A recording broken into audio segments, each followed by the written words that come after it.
Welcome everyone to I Was a Teenage Fundamentalist. We're back again, and we are back today with one of our stories. So we know that we do get some good feedback on these when we do them. I think people resonate. For us, we have a chat and think, I wonder if people will actually connect with it, and it seems like people do. You might remember a little while back I spoke about me becoming a Bapticostal. So it was definitely my transition out of the Pentecostal space, finding a safe space to land, which for me was Baptist, slightly Evangelical, Bapticostal-ish.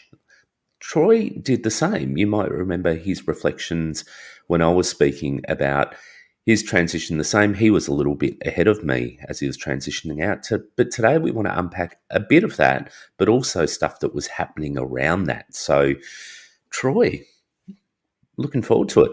Yeah, this is one of those therapy episodes, really, isn't it? And I got to say, I wasn't really looking forward to this one in a sense, because last time when we did all my unpacking, leave great big AOG and everything, as you know, I hit a wall, an emotional wall kind of thing. So yeah, I am a little bit apprehensive about this, but I don't think this is quite as traumatic as leaving great big AOG.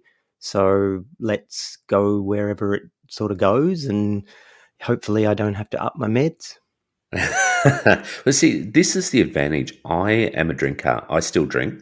I don't have a problem drinking, I don't think anyway. So I can go away, have a couple of drinks, but you don't drink. So you have to go away and meditate rather than medicate. Yeah, that's right, because the Lord spoke to me and told me that it was of the devil. So, yes. Yeah. Well, yeah, it probably is. And that's possibly why I like it so much. Now, the year we're going to kick in, what year was it that this story or the stories that surround this happened? It was 1995, and the wind was blowing through the gum trees and the sound of cicadas. Yeah, it was 1995, Brian. I like that little intro there. That was good. I've now got, I feel like I'm immersed in a place. I'm in the Australian bush. Cicadas are clicking away. So That's take right. it away. And the man from Snowy River, the Colt from Old Regret's about to bolt. No regrets. Kick it on. In thinking about this episode, the idea of anxiety was front of mind, and I was thinking about something that I didn't really speak about too much in our great big AOG episodes, and that was I used to suffer from quite severe anxiety, but I wouldn't have called it that, and I didn't call it that. I used to say the devil was attacking me because it used to give me this bad feeling, and it was interesting because I didn't have it all the time, and I can remember driving to Great Big AOG or being in a car with someone else driving me to Great Big AOG. I didn't have a car when I was in Great Big AOG. Getting this, what I now realize is an anxiety feeling, this really tense anxiety feeling about halfway through the journey, and then it would build right till I got there. And I look back now and think, shit, man, it was so bad for me that I was getting anxious just hitting the suburb next to where Great Big AOG was. And so I guess I wanted to sort of to stress that the anxiety of being in that scene was very, very real, even though I wasn't self-aware enough or even knowledgeable enough about anxiety and these kinds of things to actually identify it. But it was there. It was 100% there. I was going to say, you know what it was like, though, at that time. I mean, mental health issues was something that people had to be in denial about. You had to hide them because it was talking about the devil. I am similar, as you very well know, that I have suffered from acute anxiety issues, probably when I reflect back from before I was even 10 years old. Like I really exhibited signs. So for me, anxiety has been a really, I guess, a problematic thing throughout my life.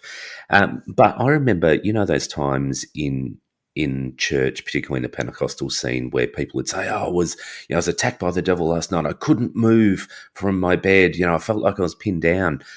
It was a fucking panic attack. Like I had that a couple of times, and for me, it was bloody panic attacks. And I was absolutely, pinned down by the fear of I just couldn't move, and people would blame it on the devil. Yeah. Well, that's exactly right. It was that kind of thing. I mean, I don't think I ever came to full-blown panic attacks, but I certainly had anxiety that would shift my mood and caused me to, yeah. And I know that the church fed it. I'm not saying church caused my anxiety disorder, but church certainly fed that. And in fairness to church as well, back in the 90s, even broader society, we didn't talk about it. So it's not just that church didn't talk about it. I would imagine now depression and anxiety, I could be wrong, but I would imagine now depression and anxiety are at least seen as more of an illness and less of a spiritual thing. Like even with what happened recently with Brian Houston, with all that anxiety medication mixed with alcohol talk, yes, there was a degree of judgment, but there was also, I think, you didn't hear it was the devil. No one said, oh, brother Brian has a, demon of anxiety and he needs medication. No one said that.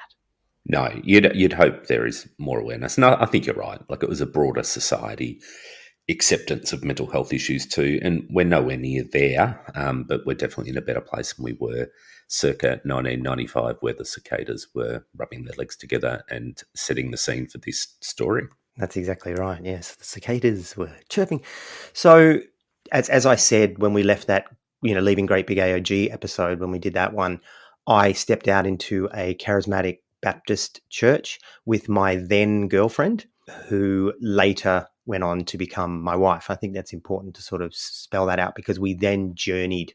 I haven't spoken so much about her, but I will say she was a pastor's daughter from Great Big AOG, and she was raised in the whole AOG thing, right? So in that sense, she was different to me, that I'd sort of converted in, but she had been raised in it. And so we both had, we talked about the trauma of leaving. And I was thinking about this when I was prepping for this episode as well, Brian, that I think people that have never been in it would listen to this and say, what do you mean the trauma of leaving? And, we did spell that out in our Leaving Great Big AOG episode, that it is traumatic because it's a cult. And so you're dealing with cult trauma. You don't just leave. You have these prisons of the mind where God is involved, and eternal destinies are involved. And there's just so much there that's not, I don't know, it's just not real, but you believe it. And so when you leave, there's a lot of trauma. And she and I both were carrying this trauma. She was carrying it from, not just from her church experience, but also from her family experience, because her parents were very embedded and, very much believing this stuff even still. And so for her to walk away from Great Big AOG was, to some degree anyway, walk away from her family. I mean, they certainly didn't shun, and they certainly didn't shut her down or anything like that, but they weren't happy. And she had that, level of stress on her, and I had, my own stress. And so I want to set the scene that there was a lot of cult trauma and there was a lot of anxiety. And so we were still Christians, and we were still hardcore Christians. You also undoubtedly carrying with you a fair package of guilt, which would have been laid on you. I mean, people would remember me being told that I would be a lesser version of myself when I left Great Big AOG. You get that guilt and also that questioning in the back of your mind, will I be a lesser version of me if I leave? I mean, obviously, several years on, no, I actually wasn't, and probably strengthened me. But do you think you were carrying some guilt as well? I don't know. I don't know if it was guilt as much as uncertainty. Like, is this God's will? I think I was fairly convinced that this was the right thing to do. I think I was fairly convinced because I had left the revival center.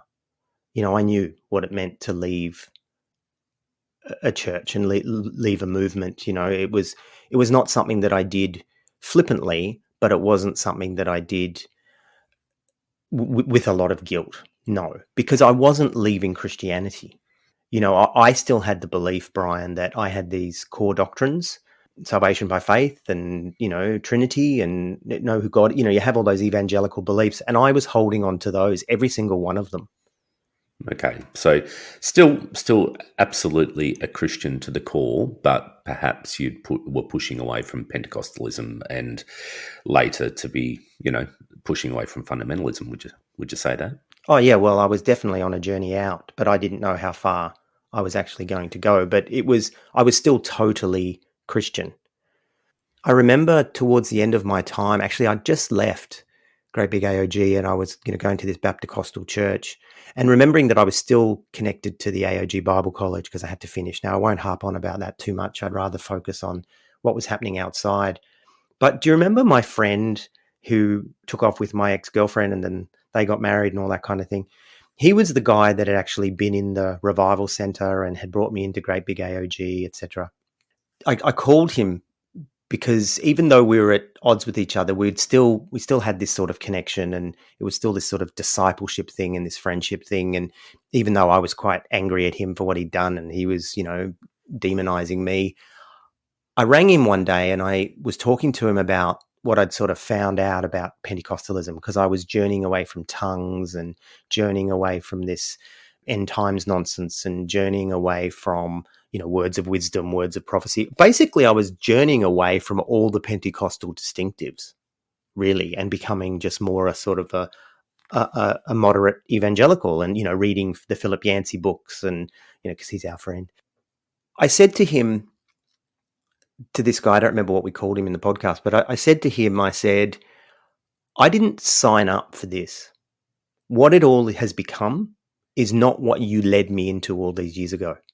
Those years ago, you told me ABCD, and that's what I signed up for. But I didn't sign up for all this. I didn't sign up for all this, country town AOG experiences and, great big AOG and youth pastors crushing me and, all that kind of stuff, and pastors taking me for car rides and asking me, did you stick it in this girl? And, all that kind of shit that had happened, elders doing this and all the doctrinal stuff as well, all this other stuff. I said to him, that's not what I signed up for. When you brought me into Pentecostalism, it was X, and now it's X plus all these other things. And I don't believe them anymore. He didn't know how to take it. This is even on the phone. And he said to me, I remember he said, wow, you're really not coming back, are you? And I said, no, man, I'm not. Well, let's remember at this time too. I mean, there was all that doctrinal stuff. There was the personal experience you'd had around, entering the ministry and stuff like that. But also, it was Toronto blessing around this time. So there was an extra level of nuttiness, which had flipped a lot of things on its head as well. We talked about this before, that it's all a blur. It's interesting that when it comes to the great big AOG stuff, it's all seared in my mind and I can tell you the order that it happened in. But once we get into this, and you said this, I think when you were doing your episode, it sort of all blurs together. And so this is going to be out of order, out of sequence. And I'm going to mix characters up and but like we said before, I don't know if this is how it all happened, but it's entirely true. So, my heart, my experience, that seen as a memoir rather than a biography, to quote Philip Yancey, our friend. I still think it's true, even if I get things wrong. Yeah, absolutely. It's a thematic analysis, really. So, and that's the people and places may have been changed to protect those not so innocent. Yeah, and aren't you academic? It's a thematic analysis. Yeah, it's technically known as wank words. I've got a glossary of wank words, which I am happy to post to the group, and they get me through most days and make me look like I know what I'm talking about. I was in a meeting this week, Brian, and someone was talking about co-design, and I was thinking, oh, look, there's Brian. Brian talks about co-design. So we've joined this Bapticostal church. The minister is taking us, Wednesday nights into his house with his wife and having a little home group. For those of you that don't know or what all this means, it's nothing sexual. He was taking us into his house and running a Bible study with he and his wife. And they were lovely to us and they were really good. And we were going once a week to Great Big Bapticostal or whatever we called it. And, and that was cool. And it wasn't very Toronto-ish, etc. But I needed a job. So the cool thing, man, was I got a job at Blockbuster Video. Wow, what a difference. And for those who are under 25, these were stores that you used to go into and you would rent a video cassette or a DVD if you were... Yeah, well, in these days it was still video cassettes. This is VHS, man. Yeah. So, we used to suffer that if the 5 copies were out, you couldn't watch the movie that you wanted. It wasn't on demand. It was on hope, really. And then you'd go up and say, excuse me, have you got something? And they go, yeah, it's in the rewinder. and then they'd give it to you. Do you remember? Oh, yeah, the old rewinder. This and this is the tragedy of this current generation. I'm gonna go on a little bit of a rampage of Grandpa Brian. Is kids go, oh fuck, we've used up all our 4 Netflix screens on our membership, and I go, well, just wait until one of them frees up. We lived in the day where you had to wait maybe 7 days to get a copy of that movie you wanted to watch. They don't know how hard it was. No, and we had to walk to the video store, didn't we, Troy? That's right. Yeah, we did. Actually, no, by then I had a car. But yeah, 1983, damn right, I had to ride my bike to get my copy of The Omen, which was going to drive me to Pentecostalism. The story of that. Anyway, so yeah, I was at Blockbuster Video, and you know, you got to remember that's a statement that I am now going to work at, you know, this temple to secular entertainment. I was journeying out, and I remember going into Blockbuster Video and seeing them, and you know, used to walk in and they go, "Hi, how you going?" As you'd walk in, and you're like, "What? Do you know me?" No, you know. And this was this new level of customer service kind of thing that we weren't used to back then. Now they say hi to you everywhere, but they didn't back in those days. I applied for the job and I got it, and I just loved it. I loved Blockbuster. It's one of the best jobs that I've ever had. It was so much fun because everybody that comes into that store is in a good mood because they're going to get a movie. The customers were great, and the staff were always in a really good mood. You know, it was just a really good place to be. I remember how much you loved that job. And I remember I'd go in the store and you were happy. It wasn't my local store, so I'd just pop in if I was driving past. I remember you were absolutely stoked. And you were pretty stoked too that Blockbuster didn't do porn.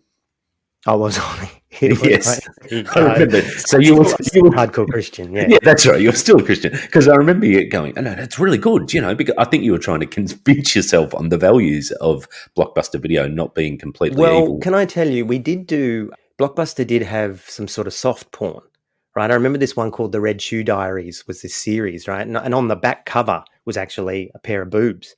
And I used to go around and just occasionally flick the back cover around and have a look and then put it back, you know, and like, oh, you shouldn't be doing that. And then I go like, you know, and I remember talking to a friend of mine and saying, her boobs are a bit weird. Do you think her boobs are a bit weird? And then he'd turn around and go, no. And I go, yeah, I maybe. And I just, any chance I got, because right, the internet wasn't as accessible as it was. So I borrowed those movies and took them home and did a sneaky watch. Loved them. Loved them. So you were journeying out. This was where your soul was departing your body. That's exactly right. So listen to this though, right? So my ex-wife, who's then my girlfriend, right? So let's just call her my girlfriend from this point forward, knowing that I will eventually marry her. She says to me, we've got to have more holiness in our life, because she's getting it from her parents, you know, and she's also got her own guilt, right? So I think when you talk about that guilt, she was dealing with the guilt, whereas I wasn't. I was just like, oh, freedom. And I really liked the people that I was working with. None of them were Christians. They were all just young people from the area, and they were just good people, good kids, you know, university, all that kind of stuff, and university age, and just good people, lots of fun. And we'd started hanging out outside of work. I've got worldly friends, Brian. I've got worldly friends. And of course, you know, building a relationship to reach them, brother. But really, I was just enjoying hanging out with people, wearing my vest. And I did not give a shit. I just was happy to be there with them. You wear your vest, but you were sans tie. I mean, you wouldn't have had the Daffy Duck tie. Oh, certainly not. No. It was a leather vest that I would wear with a t-shirt, you know, that whole bit. Wow. Very, very 90s. She comes to me one day and says, you know, we've got to be more grasping of our holiness. And I want to sort of stress here that she wanted out. 100% she wanted out. And that's why she connected to me, because she saw that I wasn't going to last, and out we were going. And remember when I said to her, we're leaving, she's like, okay. But at the same time, she was so tormented. And I think her trauma was far worse than mine. Maybe not. Maybe it was just she expressed it differently, but it was quite severe. So she comes to me one day. I'm working at Blockbuster Video, watching all these amazing movies. You know, we're talking, I can't remember the years, right? I'm going to show that I'm completely out of line here in terms of the order of things. But it was The Mask, Lion King, Aladdin, Pulp Fiction, all these kind of, you know, and it was just bombarded with Reality Bites was another one. Just bombarded with pop culture at the time that I was just soaking in it, and I needed to. And so she comes to me one day and she says, I really feel that we need to, re-embrace our holiness, blah, blah, blah. Let's not watch any movies that are M rating and above. Dear Lord. Indeed. And I was like, okay. So here I am at Blockbuster Video. I'm surrounded by all this really good quality entertainment. Wow, what a difference. And, I'm in my Blockbuster shirt and I'm not allowed to watch any fucking thing except Mighty fucking Ducks and all this fucking PG rated shit. And so we're not watching it. And I can remember, she was so, and I don't say this to diss her, this is the way that she was raised, right? She was conditioned like this. She didn't want to watch Schindler's List because of the nude scenes. Yeah, that's really interesting. I remember, and I can't remember if I've told this story, but I remember when Schindler's List came out that I took a friend from Great Big AOG who was female, and absolutely she was really uncomfortable with those nude scenes. Don't worry about everyone getting shot in it. Yeah, exactly. Don't worry about the fact that they're being rounded up and gassed. You're upset that there's buzzies and pubic hair. Yeah, it was really strange, and I remember that. And we sat down afterwards, and I could see the discomfort. I didn't get it. I didn't get it at the time because I wasn't raised with that, worrying about anything like that. So it was still quite strange. But yeah, so I'm guessing it wasn't the Red Shoe Diaries, right? I was just going to say, I'm guessing Red Shoe Diaries was off the table. That was a little bit more contextual. Yes. So, yeah, that was the kind of way that she was raised, that, it's something as powerful as Schindler's List and she's getting hung up on the nudity. I think it was Tony Campolo that said, there are 40,000 children starving to death a day and you don't give a shit.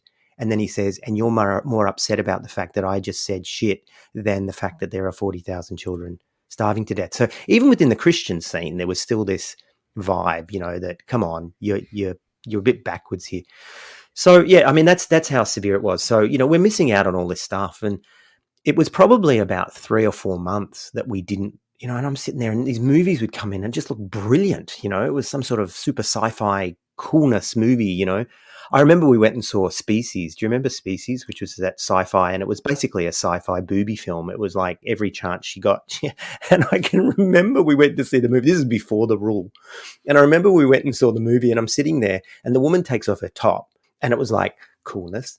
And then my girlfriend sits next to me and no joke, she sits there and she leans over and whispers in my ear. She goes, put your eyes down right now, like through her gritted teeth like this. And I'm just like, what? And I'm putting my head, I've got IMAX sized boobies in my face. I haven't had sex in 5 years or whatever it's been. And she's screaming at me to, yeah, that's what it was like.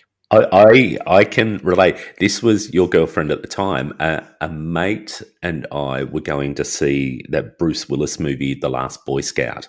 And I remember us planning to go see it. And your girlfriend at the time had a word to me and the friend going to see it. So I just don't think that that's a good movie for Christians to go and see. I don't think it's a good example and a good witness. So I know exactly how you felt at this time, and she wasn't even my girlfriend. Yeah. So this was coming into my personal life is I guess what I'm trying to say.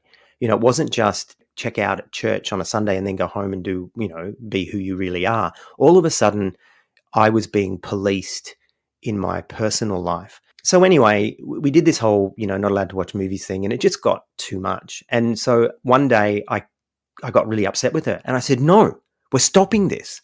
No more. We are going to watch M-rated movies and above if we want to. The end. And you know what she said? What's that? Okay. It was as if she was being pushed, and this is in fairness to her, right? This is not about dissing her. She was a victim of this. She was being pushed from one end and she was pushing up against me in the hope that I would say no. And then on we'd go. But it was like she was testing me. And as soon as I'd say, okay, she's like, okay, well, there's the boundary then. But as soon as I push back, she's like, okay. And that was that. Yeah. Oh, and there is a lot of pressure. I remember the pressure I put on myself around movies. I remember there was a group of us from Great Big AOG that went and saw Wayne's World. And as you know, in Wayne's World, there's a lot of innuendo, cream of some young guys come, all that sort of stuff in there. And I just wanted to laugh, but I felt that I couldn't laugh because that would show that A, I got it, and B, and it was a bad witness to those, because there was younger kids in the group with us, and you had to set an example. You were a youth group leader. I mean, there was something wrong, obviously, with us taking half the youth group to go see Wayne's World, but that pressure that you put on yourself because you know that eyes are looking and ears are listening. Well, see, you were obviously out to corrupt people because you gave me a pirated copy of Wayne's World, and I loved it too. I thought it was just great. It was one of the funniest movies because, I grew up, a portion of my upbringing, my father was in the military, so I grew up in America. So I could totally relate to this sort of suburban US kind of upbringing. And I loved that movie. It was dumb and silly and shallow, but just hilarious. And all the music references, and it was great. Yeah, I was subversive. I know. I was living a lie. Yeah, well, see, that leads me into the whole idea of, secular music. And, this is the mid-90s, so Triple J is just really starting to pump this whole, Australian music scene. The Silverchair, there was Super Jesus, there was Regurgitator, Bernard Fanning, Powderfinger. All this, and who was the ones that did Glockenpop? Sorry, I'm getting old, but just amazing. It'll come to me in a minute and I'll say, yeah, that was them. Just amazing music. And not to mention the stuff that's coming from overseas as well. So, we're sort of at the mid stage of Nirvana and all that. So I started getting into all that. And of course, Spiderbait, that was the band, yes. I mean, that was one of my favorite. And I was getting into the Foo Fighters. I mean, maybe that was a bit later on, maybe Foo Fighters and Green Day. It was just huge. And then, that was where I was turning up to your events when you were still in Great Big AOG and saying, have you heard the new Oasis album? So I am I am walking away from a lot of the boundaries that Pentecostalism have put on us, and I am choosing my own boundaries, and especially around music and entertainment. And, my girlfriend's going along with it. Someone from the Salvation Army reached out to me and said, look, we've heard about your preaching at the Toronto meetings in town. We've got a youth camp for all the kids from the city. Could you come along and be the speaker? And I was like, what? Did you have to bring your own tambourine and triangle? I had to unbaptize myself before I got there because they're not into baptism. Of course. But they were, here I was, this was the equivalent of the Salvo's version of a Youth Alive camp. And here I am, the speaker. My ministry was taking off, even though I'd left the AOG and I'm listening to secular music and sneaky look at the back of Red Shoe Diaries video cover and everything. My ministry is actually taking off. And so that was a full Toronto affair though, Brian. You're not going to like that. I went there and did the whole Toronto thing, and the kids were all laughing and falling down, and I was like anointed with the Holy Spirit, and I was slapping them and they were falling down and laughing, and it was just, I'd arrived. Yeah. This is why we weren't that close during this time. Oh, totally, because I would have laid hands on you and... Yeah, and I would have laid fists on you. I had such a repulsion, as we've spoken about before, about the Toronto stuff. So, I'm interested. The Salvos, actually, I didn't realise the Salvos were into the whole Toronto thing. Some of them were, some of them weren't. So, I went on this camp and it happened. And I don't know how comfortable they were that this was actually breaking out on their camp. But the guy who brought me in was into it. And so off it went. People are all, the kids are all having these experiences, and I was responsible now looking back. Whoops. So that was happening. The pastor of the Great Big Bapticostal Church, who I was, we were going to his place for this Bible study, he was a bit concerned for me because I think he could see that this ministry thing was happening, yet I was really badly damaged and really badly hurt. In fairness to him, he tried to counsel me against being too involved in ministry. He was like, just sit for a while, But I think I've told you this before, that I didn't like being told to just sit because that's what they said to me at Great Big AOG. I actually reacted to that because it was like, you're not controlling me. And I think in fairness to me, because of the control that I'd been under, what this guy was maybe trying to do was not the way that I was taking it because of where I'd come from. And so I sort of pushed back on him with that. And he then got a little bit heavy-handed and said, well, if you're going to be under my ministry, you really need to follow what I say. And fuck, for me, that was just like, well, good luck with that, bud, kind of thing. And I just pushed back and said no. But he didn't then eject me. But there was a tension there. So all of a sudden, not all of a sudden, but at that point, I wasn't being so connected to him, even though we kept going to this thing, it kept going to this Bible study. But I felt I needed to, because that was like, that's what you did. You know, you were part of a church and you submitted at least in part to the leadership and all that. But then he got a call to a church in another city. So that all ended. You know, he said to us one night, look, I'm really sorry, but this has to end because I've taken a position in another church in another city. I'm leaving and da-da-da-da-da. And he was becoming a senior pastor. It was a career move, career Christian move. And so that was that. Wow. So we were still attending the Bapticostal church on a Sunday evening, which was their youth service. We started this home group. I think I mentioned that in my other story, where we had this home group made up of a few refugees from Great Big AOG, a few disgruntled people from Bible college were coming along, probably about 6 of us, including maybe a few more, including myself and my girlfriend. We started studying Galatians, and we were right into that, and it was all about freedom in Christ, and that was quite freeing as well, of course. And then I had this idea of, let's turn this into a church plant.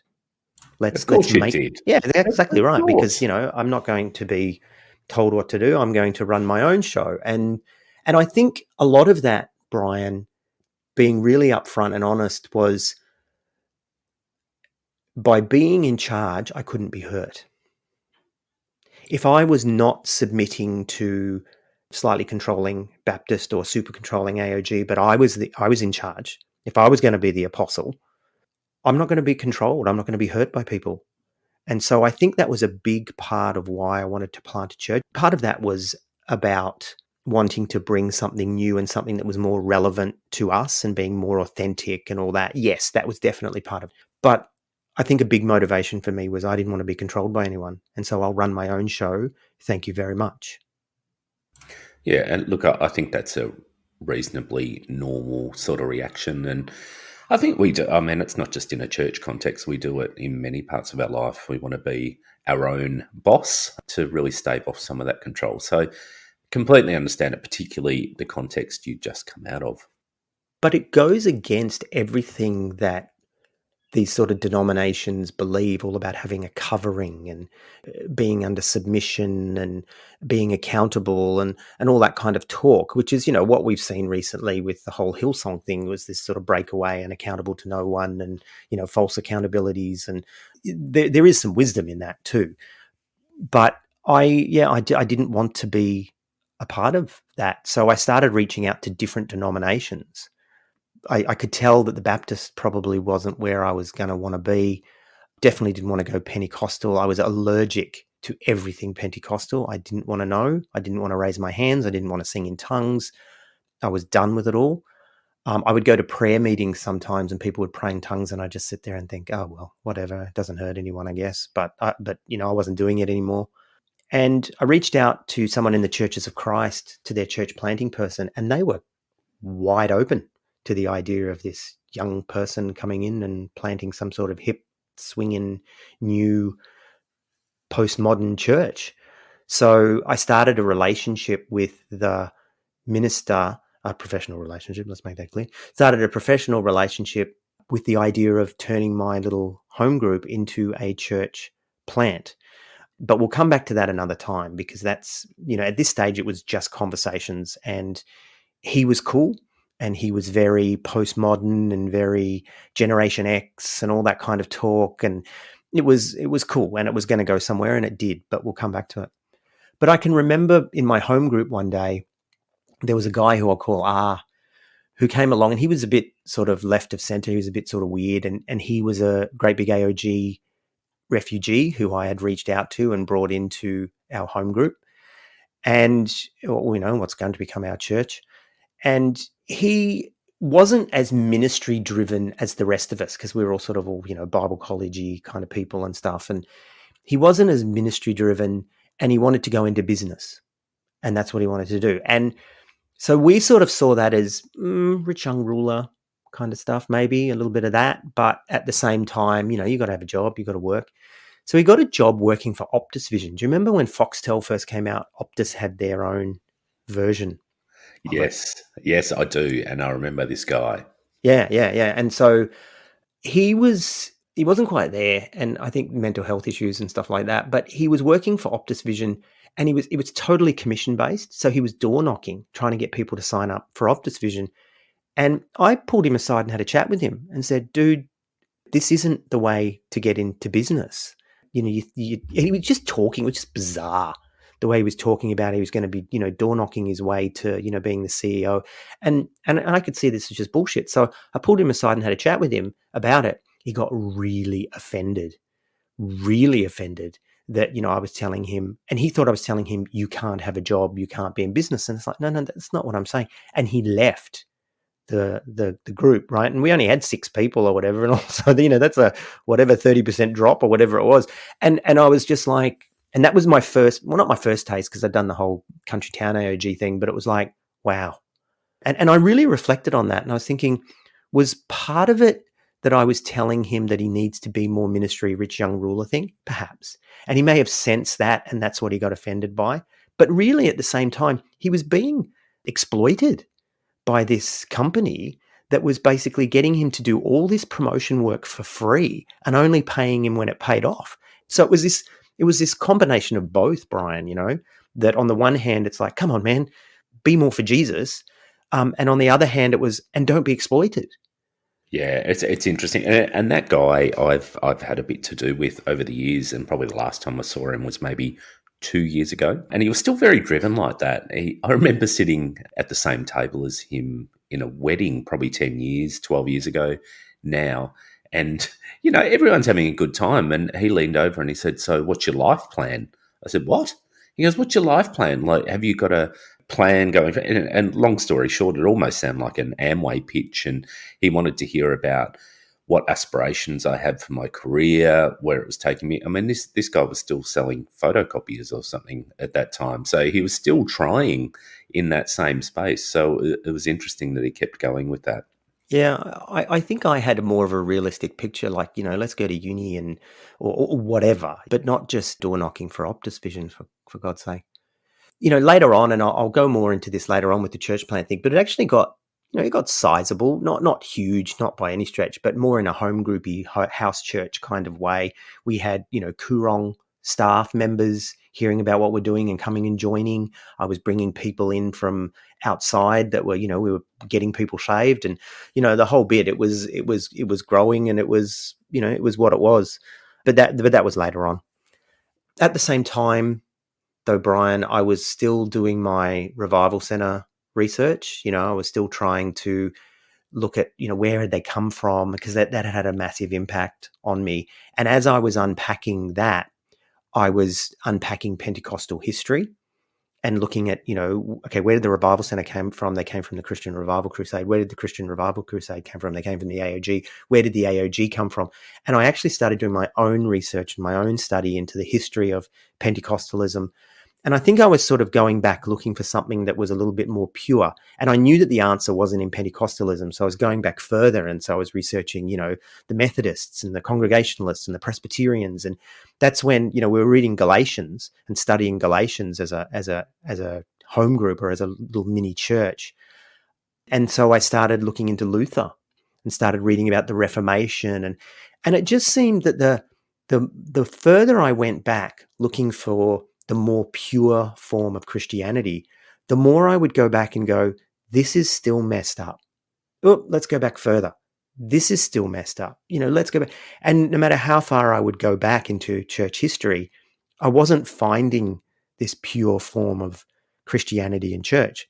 And so you can hear that I am deconstructing, but I didn't call it that. I was actually on a search for truth, and I wanted to find what kind of Christianity is the Christianity that I should be a part of and representing, and what kind of Christianity does God want me to be a part of? So it wasn't like I was running off and wanting to become a Lutheran or become an Eastern Orthodox or become a Catholic or anything like that, but I was still very much an evangelical, but I was exploring church history and wanting to know, what is true. And in that, I was just so far from Pentecostalism now. I was just so far.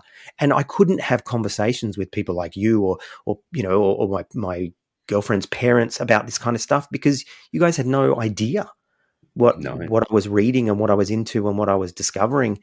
I was just so far removed. So there was no going back. And I think that's when I rang that friend and said, this isn't what I signed up for. It was around that time as well. So there I was. I was working at Blockbuster. I was listening to secular music and right into the whole Triple J thing.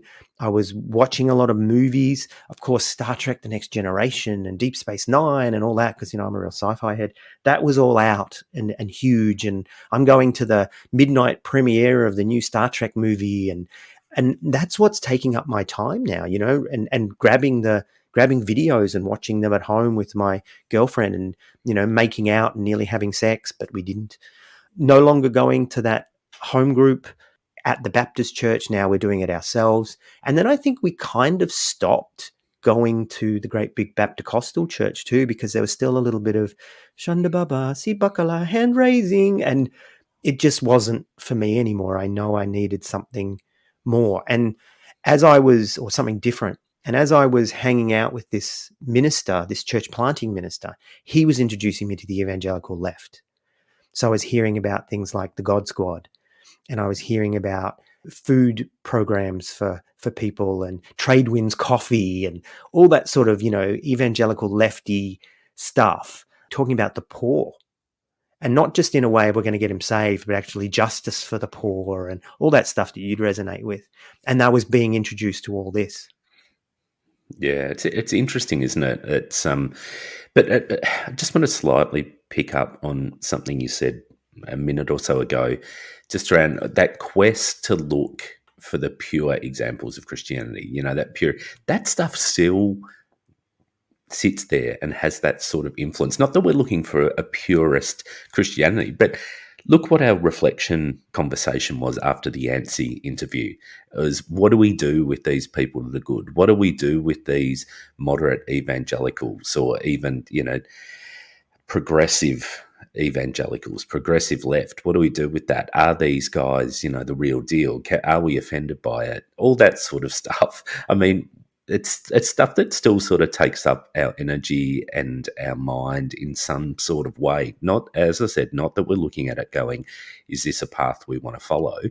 But going, is this one of the genuine paths? So nearly 30 years on, that stuff is still having an impact in our lives. Yeah, we're still truth seekers, I think. And we're still, there's still a little bit of black and whiteness maybe, is this okay? I mean, really, if we were really tolerant and everything, I don't know we'd even ask that question, would we? We'd just say, well, that's him. Good luck. Yeah, totally. And sometimes we do think like that. Yeah, that's right. Sometimes we get a bit sidetracked and chase the rabbits down the hole because I think, that it's a bit of old stuff that sort of pokes its head up. But we're still truth seekers, and as Yancey said, bridge builders. We would like to identify as. Yeah, for sure.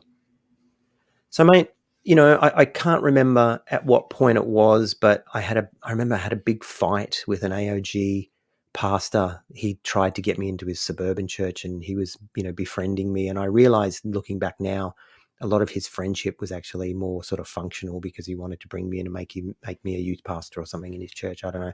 But he was telling me all about submission and covering, and I need to stay within the AOG and stay within the covering. And I remember saying to him, I said, we actually got heated. And I said, what are you talking about? Your own movement was built because people left other movements believing that this is what God wanted for them. You can't tell me that I have to stay when your own movement was based on a group of people that left. And he didn't know how to take that, and we're yelling at each other, literally yelling at each other, and his wife, my girlfriend, are both just sitting there going, and that was the end of that friendship. Yeah, it's power tripping, isn't it? It is. You got to have a covering. You got to have a covering. Yeah, right. Whatever. So man, that was it. I think we'll put a pin in that for this episode. But it was positive. I was in a positive place. I was still suffering a lot of that trauma. I won't pretend that I wasn't. And there was still anxiety, and I think depression was also hanging around the fringes of my life. But I was enjoying my job. I was enjoying, just catching up on all that pop culture that I'd missed out on. I missed out on the first half of the 90s, music wise and movie wise and everything. And I was just catching up, and it was just really nice, and the idea of planting a church, and, we're going to do this whole really cool, it was the beginning of the emerging church kind of stuff is what it was, but it was still very evangelical. It wasn't quite emerging church. Yeah, I was really positive. I was really optimistic. The future was bright. The Pentecostals were behind me. My girlfriend was still putting pressure on me to be something that I didn't want to be anymore. But it seemed that if I would finally stand up and push back against her, she'd go, okay. I won't pretend that didn't bring its own baggage. And I think there's an episode in that when we start talking about marriage and divorce, about how that all sort of played out. But in fairness to her, I want to tell my story, of which she's a part, not tell her stories, if that makes sense, because, we're different people, and, this isn't her podcast. Yeah, definitely. Different angles. And, I think there's certainly a lot that we didn't talk about today from around that time that we'll definitely pick up in another episode. And there were bits that you and I crossed over at this time, particularly around the cult stuff that we were looking into, and we were looking into Mormonism and J-dubs and having a look at their history. And there was a lot more cult stuff, which was really ramping up in your life, particularly, which was leveraged against the revival centers, because at this time you saw revival centers as a cult, and certainly not Great Big AOG. That came later. But really, I think that deserves an episode of itself, because there's a lot of interesting stories and a lot of stuff that we got involved in at that time. Yeah. I mean, I spent thousands of dollars on books and research and all that around cults, and I was going to be a cult buster. I do remember that. And you did have a brief foray into that. I did, yes. But we can talk about that in another episode. We can. But for now, thank you, people. Thank you for listening, as always. Thank you for sharing the pod. There's a lot more people sharing the pod at the moment. We're seeing certainly a listenership lift even further. And, those who follow us on socials, you'll see that there has been some amazing charting that we've had across the globe, really. So it's been crazy that people are interested in what we talk about, but it's so heartening to know that people are coming along on the journey with us. Yeah, we were in the top 10 in the religion category, religion and spirituality category. There's a few different categories, sometimes even Christianity. And we've been top 10 in some of those categories in Australia, in the US, in the UK, in Ireland, Thailand, which was a good one.